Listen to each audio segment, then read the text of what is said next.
In our news bulletin for this evening, leaked documents reveal global crimes and money laundering linked to Mossack Fonseca being used by big companies to hide money in offshore banks. Niue Tourism's rebrand of the Brockman Series has been made to be more inclusive and family-oriented.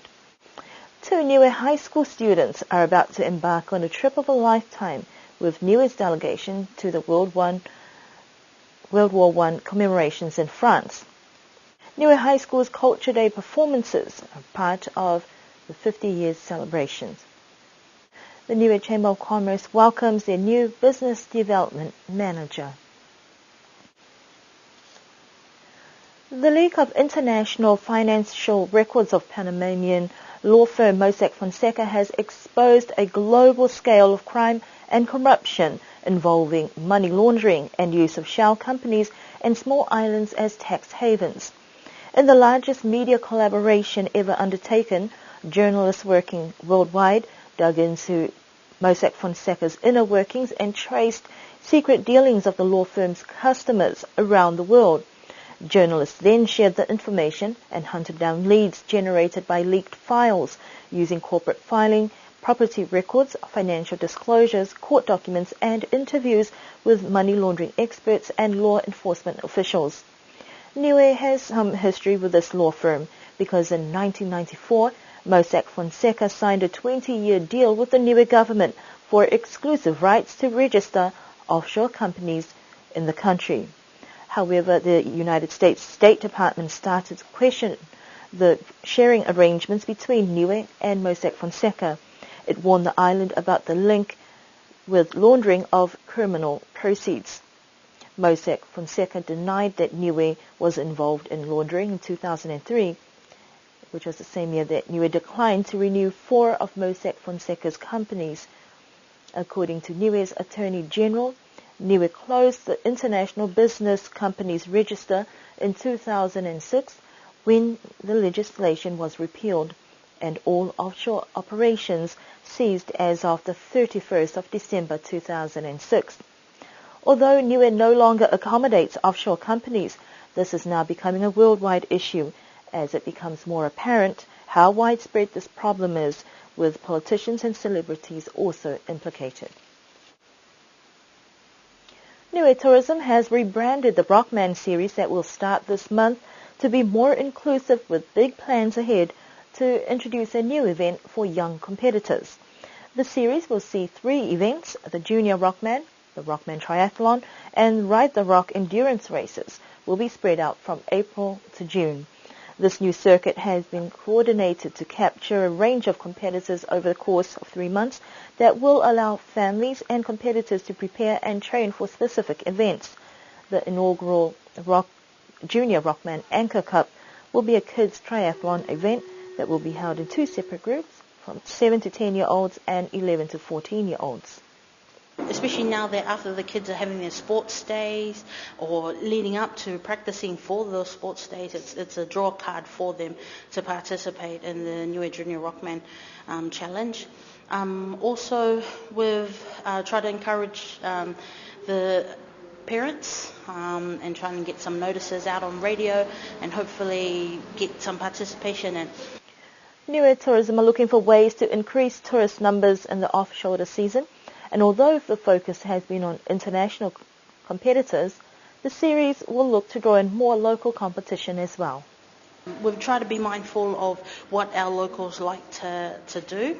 In the Junior Rockman Series, we've incorporated the Niuean sports of Tasika Ponaniu, Heke or Tusikeka Kapikola, also Olofoniu, which is the bowling of the coconuts, and just those Niuean activities that highlight, specifically Niuean things that the Niuean children like to do. The other thing is we've got the swimming and the running, and most of those are running around areas that we're quite familiar with. So with the Anchor Cup Junior Rockman, that will be done at the Niue Golf and Sports Club. So it gives a confided area for the kids to run in. and it's easier to control. The highlight for it is participation, and it's getting people to participate on both our visitors and also our locals. The other big thing is it's a draw card for our tourists out there who are still in their season of training for various sporting entities that they participate in.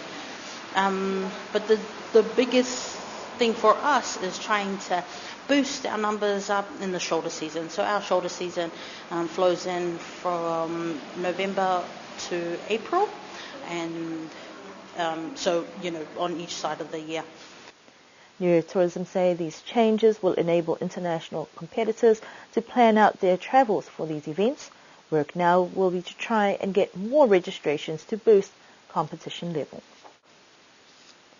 What started as a speech competition for years 10 to 13 at Niue High School to find a winner to accompany a contingent of Niueans to France later this year has now turned into a golden opportunity for the runner-up as well. The winner of the competition, Saraya Mangawa, will travel courtesy of the New Zealand Foreign Affairs through our New Zealand High Commission Office, who initiated the competition as we continue to commemorate 100 years since 150 Niueans left for Europe.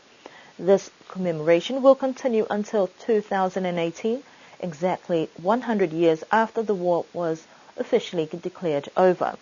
Ms. Mangawa will travel with winners of the same competition from other island states in the Pacific, who will also be accompanied by a French-speaking official from New Zealand Foreign Affairs Department in New Zealand. The runner-up, Shiloh Pasisi, a senior student at Niue High School, was also selected as the youth ambassador. Her role will be as a transgenerational link between Niue's historical participation of World War I and has been applauded by the New Zealand High Commission to Niue as something special. Her selection was a collective decision made by the Niue High School, the Ministry of Social Services, the Niue Returned Servicemen's Association, and personally endorsed by the Minister of Education, Honourable Pukotoa Sipili. Ms. Pasisi's trip will be self-funded, estimated to be worth just under $10,000, and there are plans in place for fundraising drives to accommodate her trip.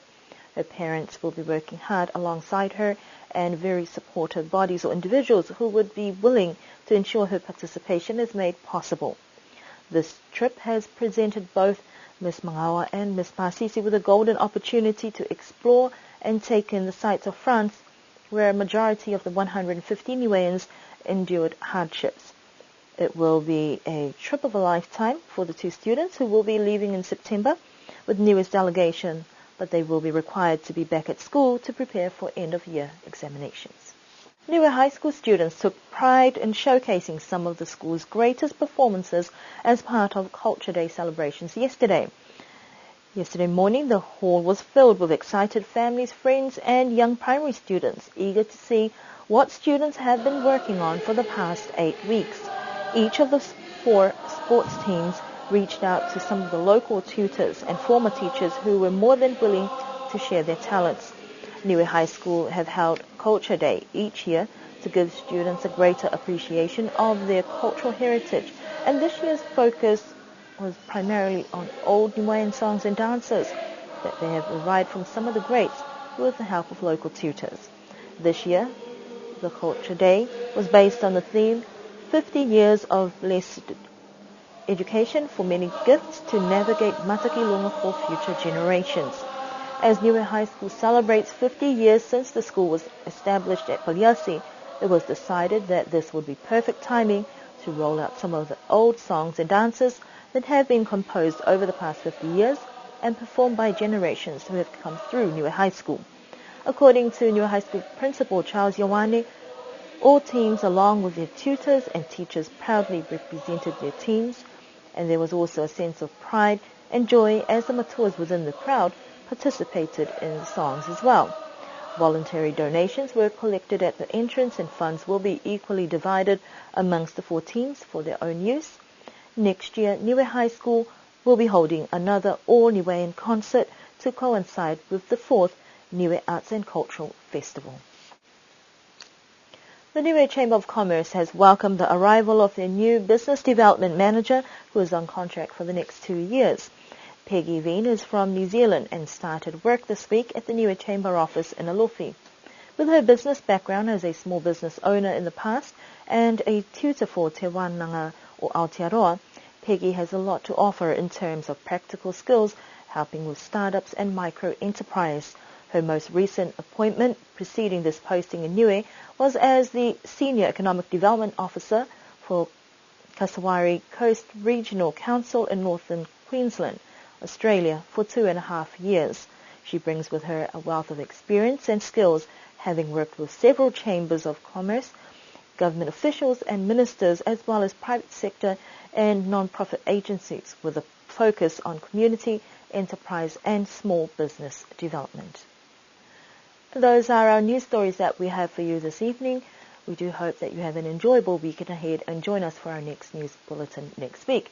And don't forget to check out the finals for the men's cricket season between Amasele and Liku at Hakupu.